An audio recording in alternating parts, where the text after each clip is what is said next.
के Bokaro steel city स्थित sector 4 के कांग्रेस कार्यालय में कांग्रेस के प्रदेश प्रवक्ता श्री राकेश सिन्हा और all India Congress secretary Shri Pranav Jha द्वारा एक प्रेस कॉन्फ्रेंस की गई। इसमें अपने कार्यकर्ताओं को हर कार्यक्रम में उपस्थित रहने व हर एक कार्यक्रम में बढ़ चढ़कर हिस्सा लेने का संदेश दिया गया। पत्रकारों के सम्मेलन में दोनों प्रवक्ताओं ने मोदी सरकार को जमकर कोसा। मुख्य मुद्दा पेट्रोलियम को बढ़ते दाम व एलपीजी के बढ़ते दाम को लेकर था। उन्होंने झारखंड में अपने सरकार की उपलब्धियां गिनाई और भारत के प्रधानमंत्री श्री नरेंद्र मोदी को हर क्षेत्र में फेल होने का आरोप लगाया। साथ में यह भी आरोप लगाया कि केंद्र सरकार किसानों के हित में काम नहीं कर रही है, बल्कि वह सिर्फ दो व्यापारियों के हितों को ध्यान में रखकर ही काम कर रही है। बोकारो से सच्चिदानंद मिश्रा की रिपोर्ट। आपने पड़ोसी देशों में पेट्रोलियम का दाम कम बताया, हमारे हिंदुस्तान में ही 5 राज्य में आपकी सरकार है, वहाँ आपके राज्यों में भी चाहे तो राज्य सरकार सब्सिडी कम करके पेट्रोलियम का दाम करके एक मिसाल कायम कर सकती है। इस पर आपका क्या कहना है? मेरा ये कहना है कि हम यहीं की बात कर लें कि पिछली सरकार की तुलना में क्या यहाँ पीडीएस कारगर तरीके से चल रहा है? कोरोना से जब पूरा देश लड़ रहा था, क्या यहाँ मुफ्त भोजन दिया गया? क्या यहाँ धान खरीदा जा रहा है पैसे के द्वारा? क्या किसानों को पैसा दिया जा रहा है? क्या बीजेपी के राज्यों में ये हो रहा है? हमारे पड़ोसी राज्य में 2500 रुपये धान की कीमत दी जा रही है, यहाँ 1868 रुपये से 200 रुपये बोनस दिया जा रहा है। क्या बीजेपी के राज्यों में हो रहा है? आपके बगल में बिहार में देखें, वहाँ 800 और 900 रुपये में धान बेचा जा रहा है। मक्की की कीमत 1850 रुपये है, क्या वहाँ 1000 रुपये मिल रहा है? आप सौभाग्यशाली है कि आपके राज्य में ये नहीं हो रहा है, इसलिए क्योंकि सरकार आपकी चिंता करती है। सरकार को अपना खर्च चलाने के लिए अपने कारिंदों को, अपने कर्मचारियों का घर चलाने के लिए तनख्वाह देनी पड़ती है। अगर केंद्र की सरकार सौतेला व्यवहार ना करे, जीएसटी का बकाया दे, जो राज्यों का उचित जो पारितोषिक है वो मिले, जो खदानों का जो वो मिलना चाहिए, जिसको कहते हैं रॉयल्टी है, वो दिया जाना चाहिए, तो सरकारें कई तरह की रियायतें कर सकती है। सरकारें रियायत नहीं कर पाएंगी क्योंकि केंद्र सरकार जो है वो कुंडली मार बैठी है आपके दर पर। इसलिए केंद्र की सरकार जो है उसका रोल जो है अभिभावक का है। फेडरल स्ट्रक्चर है जहां सारे राज्य जो है वो बच्चों की तरह है, उनका संरक्षण होना चाहिए, उनका संवर्धन होना चाहिए। उनके साथ को सरकार को जो है एक पिता एक माता जो है वो अपने बच्चों में वो नहीं करता, एक दूसरे से जो है भेदभाव की भावना नहीं रखता। दुर्भाग्य है इस देश का, इस समय ऐसा प्रधानमंत्री ऐसी सरकार है वो भेदभाव की भावना रख रही है। उसके बावजूद जो केंद्र जो सेस लगा रहा है, जिस केंद्र को उसका कोई अधिकार नहीं है, वो अगर केंद्र सिर्फ उस सेस को वापस ले ले तो आपके यहाँ राज्य 88 के बजाय जो है 20 वो 10 रुपए ले, अगर यूपीए के हिसाब से मिलेगी तो आज जो है उसकी कीमत 65 रुपए होगी और डीजल की कीमत जो है वो 62 रुपए। वो क्यों ले रही? 62 नहीं और भी कम होगी। सिर्फ 3 रुपए अगर लिया जाए तो वो 30 रुपए से घट के 27 रुपए घटेगा, 82 से वो 27 रुपए कम होगा। तो सवाल जो है विपक्ष से पूछने के बजाय जो हुक्मरान बैठे हैं, जो देश चला रहे हैं और राष्ट्रहित में चला रहे हैं, प्रश्न से पूछा जा रहा है। सबसे बड़ी बात यह है कि 83,000 करोड़ रुपया आज हमारा मिनरल का सेंट्रल के पास बकाया है। 1 लाख करोड़ रुपया जीएसटी का बकाया है।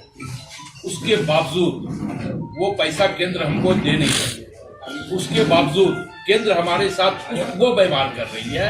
अब देखें कि साउथ और उत्तर प्रदेश में भी डीबीसी का पैसा बकाया 80,000 के लगभग में वहाँ बकाया, लेकिन उत्तर प्रदेश से केंद्र सरकार पैसा मांग नहीं रही, बल्कि हमारे झारखंड के खाते से जबरन बिना कोई नोटिस का केंद्र सरकार आरबीआई से पैसा काट ले रही है। तो यह राज्य चलाने के लिए तो पैसा चाहिए, और पूर्ववर्ती सरकार ने जिस तरह इस राज्य में हाथी उड़ा करके पूरे पैसे को खत्म कर दिया, और राज्य जहां विकसित होना चाहिए था या झारखंड, उसको 17 सालों के दरमियान पूरे नीचे पैदान पे लाके खड़ा है। मतलब कि केंद्र सरकार प्रॉब्लम दे रहा है, इसलिए राज्य सरकार भी दे रहा है। राज्य सरकार प्रॉब्लम नहीं दे रहा। आप देखें कि हमारा पैसा, ये हमारा अधिकार है ना। बीच में तो आम जनता ही पिस रहा है ना। नहीं, बिल्कुल मैं मानता हूँ, आप देखें कि आप जिस मीडिया में आप काम कर रहे हो, अगर उसका मैनेजमेंट अगर आपको तनख्वाह ना दे तो आप क्या करें? सीजन चेंज कर लेंगे। वही हम लोग कर रहे हैं। सवाल महंगाई पेट्रोल पर है और उसकी बात वही बात। दूसरे देखिए हम लोग आप केंद्र सरकार आपको रॉयल्टी नहीं दे रही, उसमें आपका क्या योजना है जो रॉयल्टी ये बताएं। ऐसा है कि हम लोकतांत्रिक तरीके से, हमें संविधान पर भरोसा है और हम संविधान को मानते हैं। तो जब हम संविधान को मानते हैं तो नरेंद्र मोदी जी ऐसा कर नहीं सकते। हम तो अभी आपको पता होगा कि हाल में आदरणीय मुख्यमंत्री प्रधानमंत्री से मिले, आदरणीय गृह मंत्री से मिले और झारखंड का जो डिमांड था वो मुख्यमंत्री ने प्रधानमंत्री और गृह मंत्री के पास रखा। तो अब हम मार तो नहीं कर सकते उनसे कि आप हमारा पैसा दो। हम तो जो एक संवैधानिक अधिकार है हमारा राज्य का, जो संघीय, क्योंकि यह देश तो संघीय ढांचा प्रणाली पे चलता है, तो जो हमारा अधिकार है उसको हम अधिकार उनसे मांग रहे हैं। नेता का जो मूल ख्याल है कि आपके पास कार्यकर्ता की इकट्ठा रखना, लेकिन आपके पास तो कार्यकर्ता भी नहीं है, आंदोलन करने का कोई क्षमता भी नहीं है। नहीं, ऐसा नहीं है। बहुत जगह हम लोग देखे सिर्फ फोटो खिंचाने जाते हैं। नहीं सर, ऐसा ये नहीं है। तो फिर क्या केंद्र सरकार कैसे आपको रॉयल्टी दे? पहुंचा तो नहीं देगी। उसका विरोध तो होना चाहिए ना। विरोध तो होना चाहिए।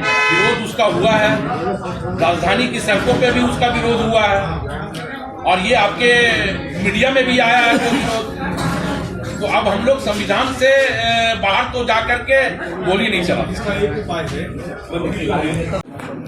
वो देश में घरेलू कच्चा तेल खोजने का काम करती है कि देश में कहाँ घरेलू तेल है, कच्चा तेल है, कहाँ उसका भंडारण है। उस ONGC कंपनी का बजट जो 2020 और 2021 में 32.501 करोड़ रुपया था, नरेंद्र मोदी की सरकार ने इस बजट में उसको घटा करके 29.800 करोड़ रुपया कर दिया। तो यह साफ प्रदर्शित हो गई है कि केंद्र में बैठी सरकार ना तो किसानों की है, ना तो युवाओं की है, ना तो मध्यम वर्गीय परिवारों की है। तो यह केंद्र में बैठी सरकार है किसकी?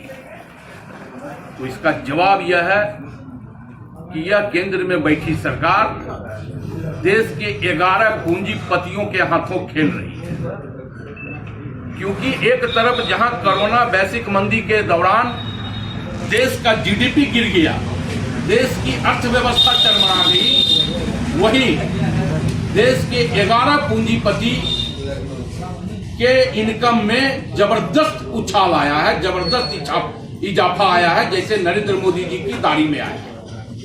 तो यह केंद्र की सरकार बिल्कुल 11 पूंजीपतियों के हाथों खेल रही है और देश के गरीब मध्यम वर्गीय परिवार के लोग, किसान मौत के आगोश में जाने को मजबूर हो रहे हैं।